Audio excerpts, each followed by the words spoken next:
ये सत्ता पक्ष रहो, सब कुछ आजादी है, विपक्ष में रहो, हमारे निर्देश पे चलना चाहिए।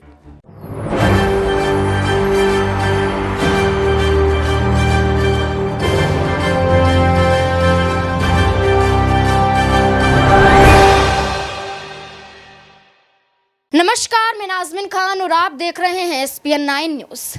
अधीर रंजन चौधरी को लोकसभा से सस्पेंड कर दिया गया क्योंकि अधीर रंजन यहां पर एक मुद्दा उठाते हुए नजर आए थे। वो मुद्दा था मणिपुर की हिंसा को लेकर। वो मुद्दा था कि भरी संसद में देश के प्रधानमंत्री अपनी चुप्पी क्यों नहीं तोड़ते हैं। जब यहां पर देखा गया कि जब लोकसभा में देश के प्रधानमंत्री नरेंद्र मोदी आए, लेकिन मणिपुर का जिक्र उन्होंने नहीं किया। पूरे 2-2.5 घंटे के इस भाषण में इधर उधर की बातें देश के प्रधानमंत्री करते हुए नजर आए थे। सीधे तौर पर क्या कुछ उन्होंने कहा है, देखिए इस रिपोर्ट में। आदरणीय अध्यक्ष महोदय,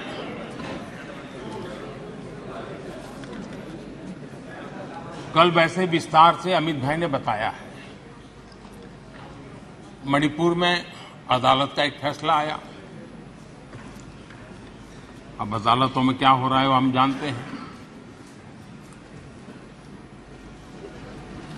अब उसके पक्ष विपक्ष में जो परिस्थितियां बनी, हिंसा का दौर शुरू हो गया और उसमें बहुत परिवारों को मुश्किल हुई। अनेकों ने अपने स्वजन भी खोए। महिलाओं के साथ गंभीर अपराध हुआ और ये अपराध अक्षम्य है और दोषियों को कड़ी से कड़ी सजा दिलवाने के लिए केंद्र सरकार, राज्य सरकार मिलकर के भरपूर प्रयास कर रही है। और मैं देश के सभी नागरिकों को आश्वस्त करना चाहता हूं कि जिस प्रकार से प्रयास चल रहे हैं, निकट भविष्य में शांति का सूरज जरूर उगेगा। मणिपुर फिर एक बार नए आत्मविश्वास के साथ आगे बढ़ेगा। मैं मणिपुर के लोगों से भी आग्रहपूर्वक कहना चाहता हूं, वहां की माताओं, बहनों, बेटियों से कहना चाहता हूं, देश आपके साथ है। ये सदन आपके साथ है। हम सब मिलकर के, कोई यहां हो या ना हो, हम सब मिलकर के इस चुनौती का समाधान निकालेंगे। वहां फिर से शांति की स्थापना होगी। मैं मणिपुर के लोगों को विश्वास दिलाता हूं कि मणिपुर फिर विकास की राह पर तेज गति से आगे बढ़े। उसमें कोई प्रयासों में कोई कसर नहीं रहेगी। यहाँ पर जैसे प्रधानमंत्री को आपने सुना, यहाँ पर सीधे तौर पर क्या देखा गया, इधर उधर की बातें की, लेकिन 2 मिनट सिर्फ मणिपुर पर बोले। जब मणिपुर पर बोले तो सीधे तौर पर यहाँ पर कुकी समुदाय, कुकी विधायक नाराज नजर आए, क्योंकि म्यांमार को लेकर जो जिक्र यहाँ पर किया गया और मणिपुर से जो कनेक्शन बताया गया, जिन घुसपैठियों का जिक्र किया गया, उससे यहाँ पर नाराज नजर आए कुकी विधायक। उन्होंने सीधे तौर पर कहा कि प्रधानमंत्री नरेंद्र मोदी झूठ बोलते हुए नजर आ रहे हैं। भरी संसद में उन्होंने सही नहीं कहा।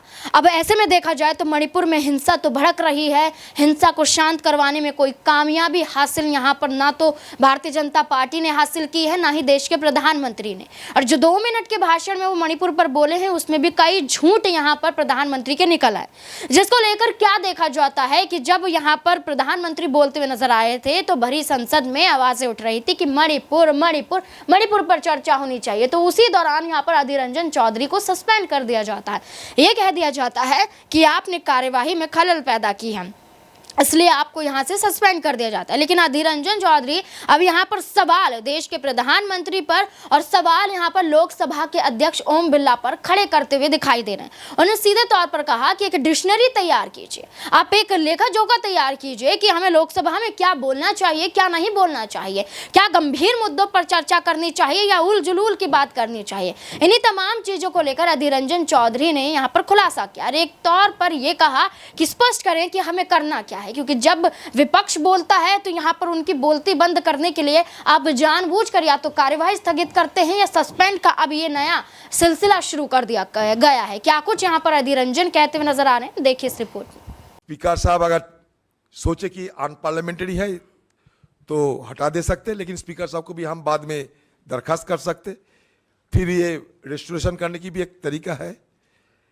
राजा अन्ना मतलब देखिए, अपने समाज में घर में जहां भी जाए आप, हम अपना बात रखने में रूपक का इस्तेमाल करते हैं। ये हमारा भाषा की एक कला होते हैं, रूपक का इस्तेमाल करना। बाद में हम इटाली तो नहीं किए। इटाली करने का मतलब क्या होते हैं बखूबी सब समझ पाते हैं, लेकिन हमें रूपक के मुताबिक अपना घर में भी आप बोलते हो कि कब तक कुंभकर्ण की नींद, कब तक अंधे राजा। अगर जेब से ज्यादा पैसा खर्च करोगे तो लोग कहेगा हरिश्चंद्र बन जाओगे, तो क्या करें हम, किधर जाए। तो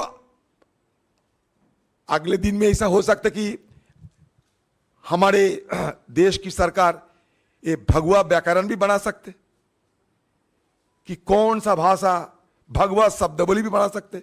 नया डिक्शनरी बनेगा हिंदुस्तान में कि सत्ता पक्ष में रहने से सब भाषा का इस्तेमाल किया जा सकता, लेकिन विपक्ष रहने से आपको ध्यान रखने पड़ेगा कौन कौन सा भाषा इस्तेमाल करने की इजाजत है ही या नहीं। इसका एक डिक्शनरी निकालना चाहिए। ये सत्ता पक्ष रहो सब कुछ आजादी है, विपक्ष में रहो हमारे निर्देश पे चलना चाहिए। इसलिए भाषा तुम अपने मर्जी माफिक नहीं, अपने मन की व्यथा को, आपकी मन की चिंता को व्यक्त करने के लिए नहीं, ऐसा भाषा इस्तेमाल करना चाहिए कि कभी एनडीए, बीजेपी और आरएसएस वालों को ठेस ना पहुंचे।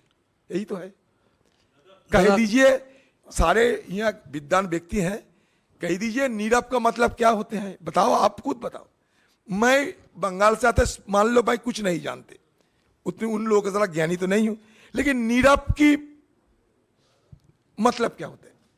किसी को आहत करने के लिए, चोट देने के लिए, किसी के दुख देने के लिए मैंने ये नहीं इस्तेमाल किया। शुरू के दिन से ही मैं कह रहा हूं, कोई ऐसा हमारा मकसद नहीं रहते कभी, लेकिन अपना भाव को व्यक्त करने के लिए, मन की बात करने के लिए, मन में जो आते हैं वो बोलना क्या गलत है, नाजायज है? बताइए। आप निकालो नीरव का हिंदी का शुद्ध भाषा है या नहीं। बंगाल से आते हैं, हर बात में हम नीरव शराब बोलते हैं। शराब का मतलब जो ज्यादा बोलते हैं। मोदी जी को कभी हम शराब भी बोलते हैं, मिस्टर एलोक्वेंट। कभी जब नीरव देखते हैं तो मिस्टर साइलेंट बोलना पड़ेगा, क्या करें। अब जब कभी कभी देखता है स्मार्ट लगता है तो हम लोग स्मार्ट भी कहते हैं, क्यों नहीं कहे। जब जिस रूप में किसी को देखते हैं हम उसी रूप की वर्णना करते हैं। किसी को आहत करने के लिए नहीं, किसी को ठेस पहुंचाने के लिए नहीं, किसी को दुख देने के लिए नहीं, नहीं, नहीं। नीरव एक छोटा सा शब्द, इसके लिए महाभारत बनने की कोई जरूरत नहीं। घर पे डिक्शनरी है, गूगल से जरा देख लीजिए, उसके बाद अगर आपको लगे कि मैं कोई गलत बोल रहा है आप खुद बोलते जाइए। लेकिन एक बेकार, एक मतलब राय को पहाड़ बनाना कोई राजनीति नहीं है। ये सब राय को पहाड़ बनाना चाहते हैं। वो भी अगर इनकी इजाजत है तो हम सदन में बोल सकते हैं, नहीं तो वो भी नहीं बोल पाओगे। जैसे कि अभी यहाँ पर उन्होंने सीधे तौर पर यह कहा है कि स्पष्ट करना बहुत ज़रूरी हो जाता है, क्योंकि यहाँ पर जो सवाल खड़े किए जा रहे हैं वो विपक्ष के खिलाफ है। क्योंकि भारतीय जनता पार्टी भी यहाँ पर हंगामा करती हुई नजर आई थी। जब नरेंद्र मोदी बोलते हुए दिखाई दिए थे भरी संसद में, तो तालियां बजाते हुए दिखाई दिए थे, टेबल बजाते हुए नजर आए थे, कई झूठ पर हंसते हुए नजर आए थे, मणिपुर की घटना का जिक्र करते हुए हंसते हुए नजर आए थे। तो ऐसे में क्या यहाँ पर अधीर रंजन चौधरी को जो सस्पेंड किया गया था, क्या सस्पेंड करना ठीक था? क्या लगता है आपको? कमेंट बॉक्स में जरूर बताएं। धन्यवाद।